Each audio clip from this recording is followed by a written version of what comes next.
en Vida FM. Los martes y jueves, enseguida de las 12:30. Un espacio de vivencias, sentires y pensares. Una ventana abierta a través de la palabra y la música, la literatura, el lenguaje, la historia, el arte, la educación, el deporte y el humor. Vida FM se complace en presentar al profesor Néstor de la Llana en La magia de las palabras.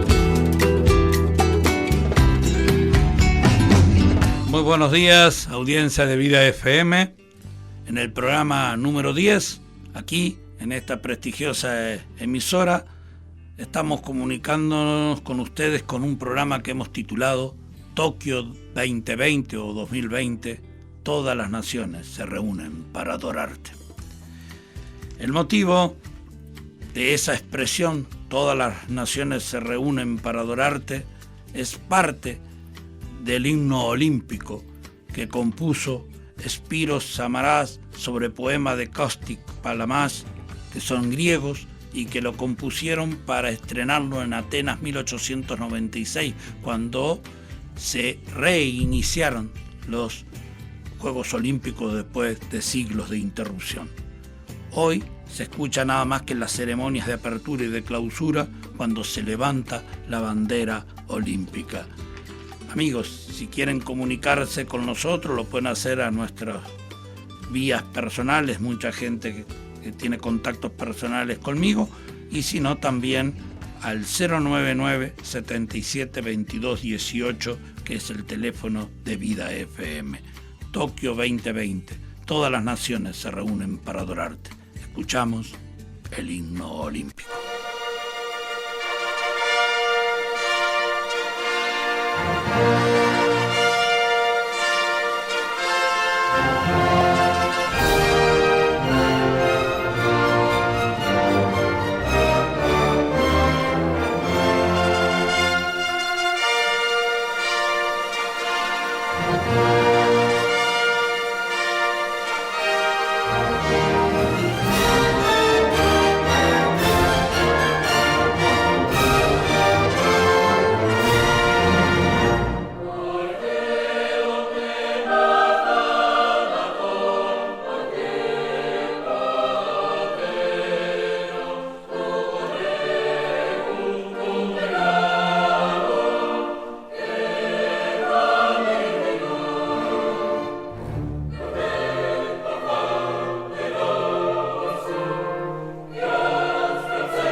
principales dioses griegos vivían en el monte Olimpo. una montaña de unos 3.000 metros de altura. Al principio creyeron que los dioses estaban en la cumbre del monte, donde anidaban las águilas. Luego no tuvieron más remedio que trasladarlo a los cielos.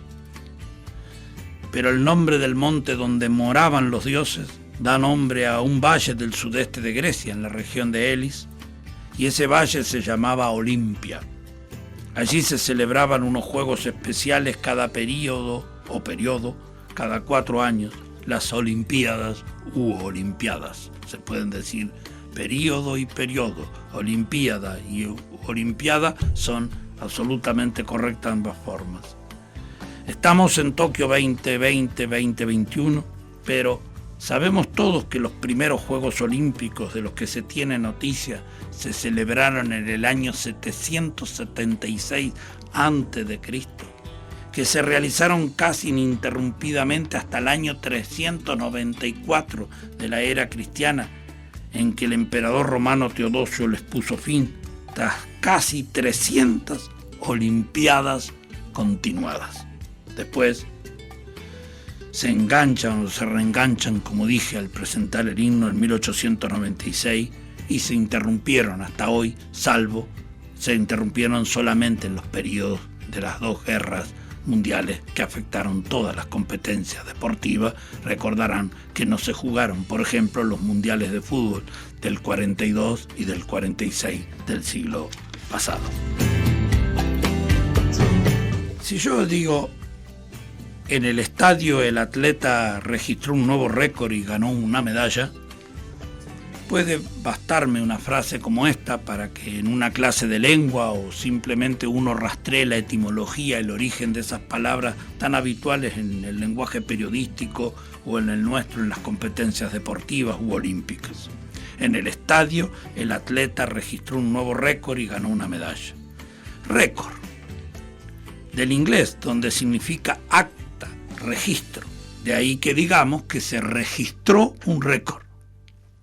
Pero a su vez del latín recordare, de nuevo, corda o cardio, corazón, recordar. Es una marca deportiva que excede al de las realizadas anteriormente.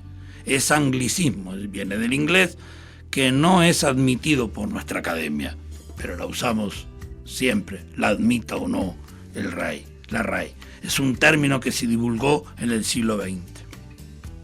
Atleta o atleta. Los españoles dicen atleta, no hacen tl. Esa combinación de fonemas no existe para el español. El español separa en sílaba atleta, un atleta.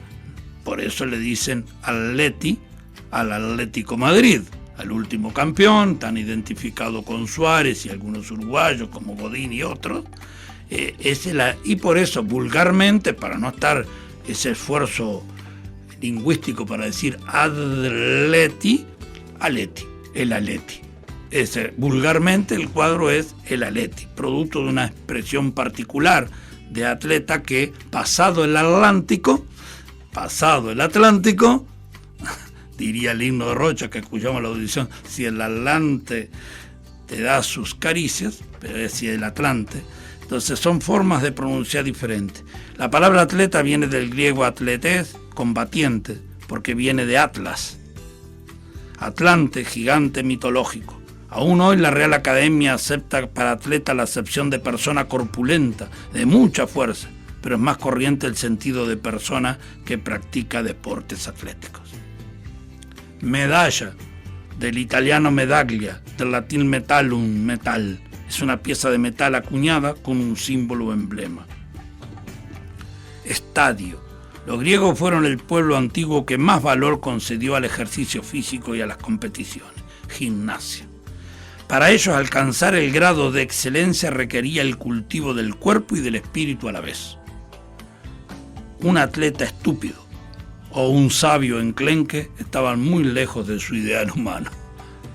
Esas competiciones, los Juegos Olímpicos, estaban perfectamente reguladas, cuidados cada uno en sus aspectos. Por ejemplo, una carrera debía tener una distancia determinada. En lengua griega, estadios quiere decir fijo o establecido. Por eso, a una distancia establecida de antemano se la llamó estadio. La carrera que se hacía a pie medía exactamente un estadio de distancia, equivalente a unos 200 metros. Este fue el tradicional estadio olímpico, o sea, el nombre de una distancia fija y de una carrera. Con el tiempo designó también el lugar donde se llevaban a cabo, de modo que estadio es un edificio dentro del cual tienen lugar competiciones deportivas. Eso era para explicar que una frase: en el estadio el atleta registró un nuevo récord y ganó una medalla, daría para conversar del origen, la historia de cada palabra. Pero otras palabras que en estos días escuchamos a diario en la televisión, cuando transmiten las distintas competencias olímpicas. Antorcha, del latín intorta, de intorquere, retorcer, debido a que en principio estaba formada por varias mechas o velas juntas y retorcida. Es una tea o hacha que sirve para alumbrarse la antorcha. Gimnasio es muy curioso, porque hoy hasta se discute, y creo que hubo alguna sanción hasta para algunas deportistas que usaron una determinada vestimenta y no otra. Está bueno recordar la etimología y la historia del término gimnasio. Hablábamos de eso al referirnos al culto simultáneo de los griegos por el cuidado del cuerpo y del espíritu. Y naturalmente, con la importancia que se daba a los juegos y ejercicios, cada ciudad tenía que tener un lugar donde poder entrenarse. Ellos lo hacían desnudo, ya que el cuerpo quedaba más libre. Por eso, en lugar de entrenamiento físico, se llamaba gymnasium, lugar para hacer deporte desnudo. Eso es lo que significa gimnasio.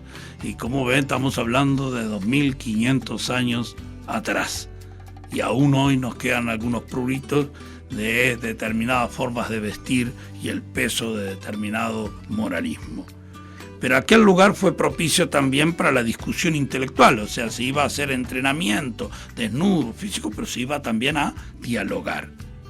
Y se convirtió en verdadera escuela. Escuela y gimnasio estaban identificados. Las dos cosas había que alimentar, el cuerpo y el cerebro. Esta costumbre solía escandalizar a otros pueblos.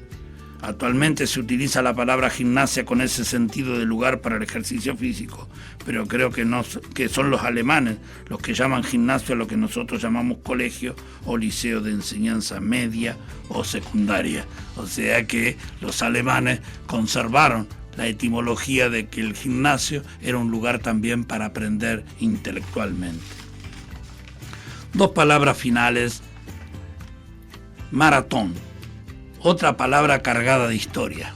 En el año 490 a.C., el inmenso imperio asiático persa estaba decidido a aplastar a los atenienses que los habían ofendido al mezclarse en sus asuntos internos. Y los invaden y desembarcan en la zona este de Grecia, cerca del pueblo de Maratón.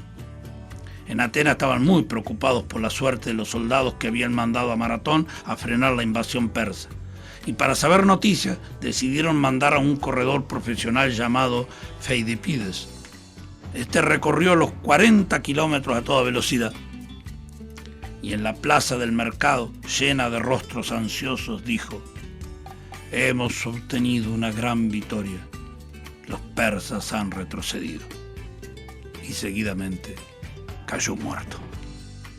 En 1896, cuando se revivieron en Atenas los Juegos Olímpicos, se estableció una carrera muy larga y se la llamó maratón, en honor a la hazaña de Feidipides. Puede aplicarse el término también a cosas muy extensas, un discurso maratónico, una proeza, etc. Piscina. Evidentemente no nos hemos puesto a pensar en la curiosa etimología de este vocablo. Pues bien, en latín significaba criadero de peces, baño, de piscis, pez. Y es tan así que la primera acepción que recoge el diccionario es estanque que suele haber en los jardines para tener peces. Eso es una piscina. Y luego, en segundo lugar, la que usamos comúnmente, estanque donde pueden bañarse a la vez diversas personas, aunque no olviden que si es para hacer gimnasia, háganlo desnudos. Escuchamos al comienzo el himno olímpico. me despido de ustedes leyendo la breve texto poético que cantaron al comienzo del programa. Espíritu inmortal de la antigüedad, Padre de lo verdadero, lo hermoso y lo bueno, desciende, preséntate, derrámanos tu luz sobre esta tierra y bajo este cielo, que fue el primer testigo de tu imperecedera fama. Dad vida y vivacidad a estos nobles juegos, arrojad guirnaldas de flores que no palidecen. A los victoriosos en la carrera y en la contiende, crea en nuestros pechos corazones de acero. En tus ligeras llanuras, montañas y mares brillan en su matiz rocio y forman un enorme templo en el que todas las naciones se reúnen para adorarte, oh espíritu inmortal de la antigüedad.